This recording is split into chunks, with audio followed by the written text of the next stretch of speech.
dipersembahkan oleh Kopi Luwak, pelopor kopi nikmat, nyaman diminum.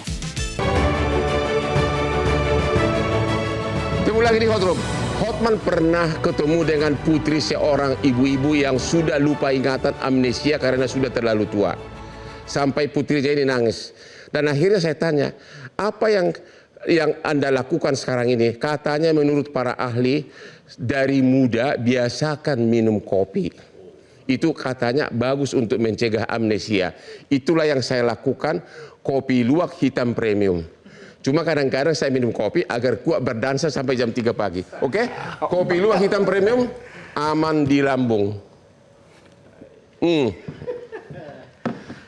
Ketua Konfederasi Serikat Buruh. Nama gelar Bapak itu sudah membahana ya. Terus katanya PKB, Perjanjian Kerja Bersama, ada pasal begitu ijazah bisa ditahan. Kok Bapak diam aja? Yang pertama, itu di perusahaan saya bekerja Ya. dari 20 tahun yang lalu, perusahaan melakukan itu. Kami berpendapat tidak boleh. Itu Ya pidana. laporlah ke Pak Wamen nih sekarang nih. Belum ada Suruh Noel. dibatalkan itu Belum ada PKB-nya. Noel. Nah, harusnya sekarang BAP aja itu dipakai dinas pengawasan. Bagian bidang pengawasan di BAP panggilin. Kalau perlu bawa des pidana ketenaga kerjaan di Mabes Polri. No, tuh. Itu bisa mempercepat untuk pelanggaran-pelanggaran yang banyak pengusaha baik kok. Ini kan pengusaha-pengusaha yang nakal, masa dibiarin? Nah, waktu itu kami di perusahaan saya multinational company loh. Setelah dikirim 3 bulan, begitu saya pulang, dikirim lagi setahun, saya pulang, saya tolak. Saya pertama kali menolak untuk menandatangani, itu belum ada PKB. Menandatangani tentang ijazah ditahan.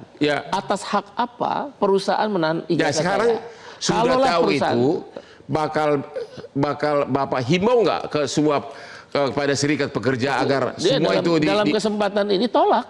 Kami menolak yang sudah distempel sama Depnaker, cabut, bawa ke dinas tenaga kerja. Kalau perlu bawa des pidana ketenaga kerjaan. Ada saran saya kedua sama Pak Wamen. Saran pertama tadi kan keluarkan SK bersama gubernur sama kementerian. Ada saran kedua. Kalau Bapak mau mengalahkan Deddy Mulyadi yang katanya gubernur konten, inilah saatnya Bapak untuk membuat konten-konten dan tindakan tegas dan langsung bawa you punya YouTuber. Bapak akan top sebentar lagi ya. Semua PKB batalkan ya. Itu karena ini nggak tanggung-tanggung loh. Ini menyangkut jutaan orang. Gimana reaksi Bapak? Mau ngalahin Deddy Mulyadi jadi pejabat konten? Yang pasti nggak mungkin lah ya. Karena kita kan bicara tentang realita ya. Kita tidak mau basisnya konten. Karena kita bicara tentang fakta, ada realita. Tadi apa yang disampaikan Bung Aik itu benar. Karena kenapa saya bahas itu tadi ada di teks running katanya Pak Deddy Mulyadi mengatakan kalau mau terima bansos harus pasek topi dulu. Gimana itu Pak? Aduh, saya nggak mau komentarin ini orang ya, karena kita hanya ingin komentari apa yang saya kerjakan kemarin di Surabaya dan Riau. Tapi sekali lagi bahwa soal kasus penahanan ijazah ini problem lama, yang menjadi warisan yang hari ini harus saya terima dan saya harus selesaikan. Alhamdulillahnya kawan-kawan buruh dan kawan-kawan Said Iqbal itu melakukan hal yang luar biasa ya. Ada saat kita segel gudang itu, tempat usaha itu didamping oleh kawan-kawan buruh. Dan kemudian ini ijazah ini bukan soal ditahan aja. Kalau mau diambil ijazahnya syaratnya harus bayar. Ya itu dia. Dari 5 juta, 10 juta sampai 25 juta harganya. Wah, itu dia. Dan juga itu dilakukan oleh ada sebagian Pak Pindo bahwa ternyata perusahaan-perusahaan besar melakukan praktek itu juga. Perusahaan besar juga. Perusahaan besar. Kalau saya sebutkan saya nggak enak ya, tapi biar nanti. Ini artinya mohon maaf Bang, artinya pengawas ketenaga kerjaannya nggak jalan. Kurang kerja. Begitu Pak? Jalan. Nah ini tugas Anda sebagai Wamen, ya kan? Kemudian Ibu panggil dong besok ke DPR. Sebentar. Tata kelola, tata kelolanya harus dibenerin. Prosedurnya harus dibenerin. Nah nanti kami sudah bentuk Said, kami sudah bentuk panja untuk memulai pembuatan undang-undang ketenaga kerjaan yang baru. Nah disitulah nanti saya butuh pendapat dari Bung Said, kemudian pendapat beliau juga kan. untuk menjadi pengayaan ya. Bagaimana kita bisa memasukkan klausul-klausul yang seperti tadi. Betul. Ya. Itu nggak boleh. Tapi mendesak sekarang ini SK bersama aja ya. Ya, sama misalnya ketika misalnya perusahaan mempilotkan diri 1 bulan sebelum hari raya. Itu juga akan kami atur di dalam undang-undang ini. Itu yang terjadi kemarin di Bekasi. Ya, karena katanya itu mau renovasi. Itu modus-modus. Berhenti karyawan. Jadi pas di awal bulan puasa disuruh pulang semuanya. Ya, modus itu Bang. Tahu-taunya ada orang melamar, pura-pura melamar, malah terima karyawan baru. Ya, itu modus. Tapi sekali lagi Bang Hotman tadi saya sedikit mengklarifikasi apa yang disampaikan Uni Irma. Betul. Itu menjadi kritik yang bagus ya soal pengawas Kementerian Tenaga Kerja kemana aja. Tapi hari ini dengan hadirnya saya, Pak Menteri saya, Pak Yasserli dan saya, ditambah Presiden kita Pak Prabowo punya penegasan. Harus berani melayani rakyat, dekat dengan rakyat. Dan itu kita lakukan. Dan alhamdulillahnya semua pengawas-pengawas kita di Kementerian Tenaga Kerja bekerja. Ya. Itu. Dan besok Prabowo akan datang ke Monas. Udah hadir. Itu bentuk wujud keberpihakan Pak Prabowo terhadap kaum buruh. Ya. Ini sejarah 60 tahun belakangan ini baru sejarahnya Presiden itu hadir di tengah kawan-kawan buruh. Hanya baru sekali. Baru ini. Benar. Ya. Bung Karno tahun 1 Mei 1965, 60 tahun kemudian Pak Prabowo lah yang kedua kali hadir di perayaan May Day 60 bersama tahun. Wah, bravo Bapak Prabowo. Hebat Pak Prabowo. Tapi Kita Bapak apresiasi. tahu nggak? Kalau Bapak Prabowo datang besok, dulu dia datang ke saya, dia bayar saya. Dulu Pak Prabowo itu, saya pengacaranya 25 tahun. Ini di video gue buka deh. 25 tahun saya jadi pengacaranya. Sama adiknya Pak Hasib. Jadi saya lebih hebat kan? Dia datang nggak bayar, kalau menghadap saya bayar. Bercanda doang.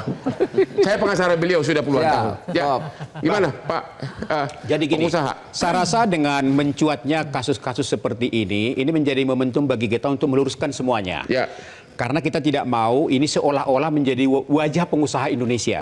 Nanti khawatir nanti investasi. Tapi Bapak kan mengakui kenyataan itu ada kebobrokan itu. Itu yang saya katakan tadi, bahwa itu adalah kesepakatan awal yang memang belum diatur dalam undang-undang Dan Anda ketenagakerjaan setuju kita. bahwa itu agar semua pengusaha merubah? Oh iya dong. Oke. Kita luruskan itu. Makanya saya katakan ini momentum.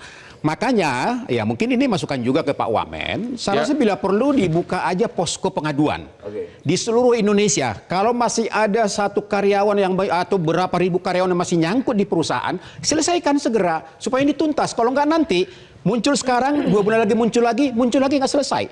Jadi buka aja posko Mana pengaduan. berani kalau dia masih bekerja, mana berani dia mengadu takut di PHK. Ini harus diluruskan, Bang. Ya. Harus ada perlindungan daripada pemerintah. Pemerintah harus hadir di sini supaya kasus ini selesai. Ya. Apalagi kita kan mau menyusun rancangan undang-undang ketenaga kerja yang baru. Ya. Kita ingin kita masuk semua masalah informasi seperti ini kita masukin di sana semuanya sehingga ke depan kita ingin menciptakan suatu iklim industrial yang baik. Ya. Ya, baik dari sisi pengupahan, dari sisi hak dan kewajiban semuanya, ya, sehingga apa? Ke depan kita ingin membangun ekonomi kita dengan baik, dengan tumbuh dengan baik, tentu dengan kualitas kesejahteraan buruh yang makin baik. Nah, itu harapan Ada kita. tambahan? Itu benar. Saya rasa gini, ke depan itu menjadi koreksi juga untuk kawan-kawan pelaku usaha ya. Memang disampaikan Pak Simanjorong itu benar sekali. Jangan hanya sekian puluh. Ini soalnya bukan 1-2 pelaku usaha nih, banyak sekali, bisa ribuan ini. Ya. Jadi kalau kita bilang oknum nggak bisa juga, karena ini ribuan. Ribuan Perusahaan yang menahan praktek jasa. itu, yang melakukan praktek itu. Nah ini menjadi bahan evaluasi dan kritik juga agar kejadian itu jangan terjadi lagi. Ya. Agar kenapa? Wajah pelaku usaha kita ini ya bersahabat dong, jangan sampai problem ini terjadi lagi.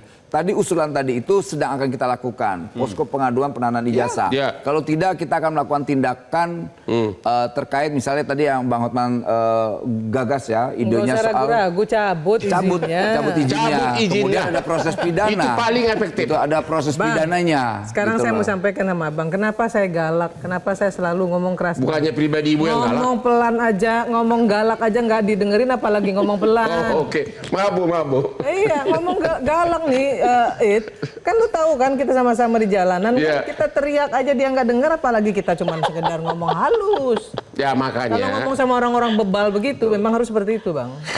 Jadi Jadi sebenarnya ada persoalan makro yang kita Ya. mungkin belum kita benahi ya. salah satu logika atau cara berpikir kita. Ini adalah persoalan yang tadi saya sebut dengan normalisasi pelanggaran etika ya. Sebenarnya ini adalah masalah budaya kita. Budaya kita seringkali atau mungkin dalam banyak hal suka toleransi ya. Nah termasuk ini juga mungkin ada ewuh pakewuh gitu kan. Dia mungkin karena kita punya hutang budi yang nggak usah dilaporkan lah pengusaha karena dia dulu pernah menolong kita. Atau mungkin juga ada persoalan lain yang lebih penting. Padahal masalah kasus tadi penahanan ijazah itu sudah lama berlangsung. Secara sosiologi di kalangan pengusaha, kalau ada SK bersama Gubernur dan Menteri Tenaga Kerja mengatakan yang menahan ijazah semua perizinannya dicabut oleh kementerian manapun, kementerian terkait. Tapi kan Harus ada Itu kan hukumnya. ketakutan? Ya, kalau dibikin dalam bentuk SK bersama. Mestinya ada, mesti ada sanksinya. Kalau hanya normatif saja sih tidak. Nah, itu oke. sanksi. Yang ketahuan Pencabutan akan dijatuhkan administrasi. sanksi. Oh iya. Dicabut izinnya dari NIB-nya, Ya. izin ekspornya, Ya. izin panti pijitnya, semua dipijit. Semua dipijit, semua dicabut. Pasti bang. Misalnya apa? Orang Indonesia sangat tolerable tadi. Misalnya kita biasa merokok di jalan, biasa melanggar hukum segala macam, nggak pakai seatbelt. Ketika orang Indonesia berangkat ke Singapura, tiba-tiba jadi rapi, jadi antri, jadi segala. Itu karena Benar. apa? Karena hukumnya. Saya bisa 5 kali sehari ditangkap di jalanan. Tapi begitu saya dibuka kaca, Pak Hotman, kemarin saya ke Singapura, rajin, tuh. Oke, ketemu lagi di Hot Room sampai yang berikut ini.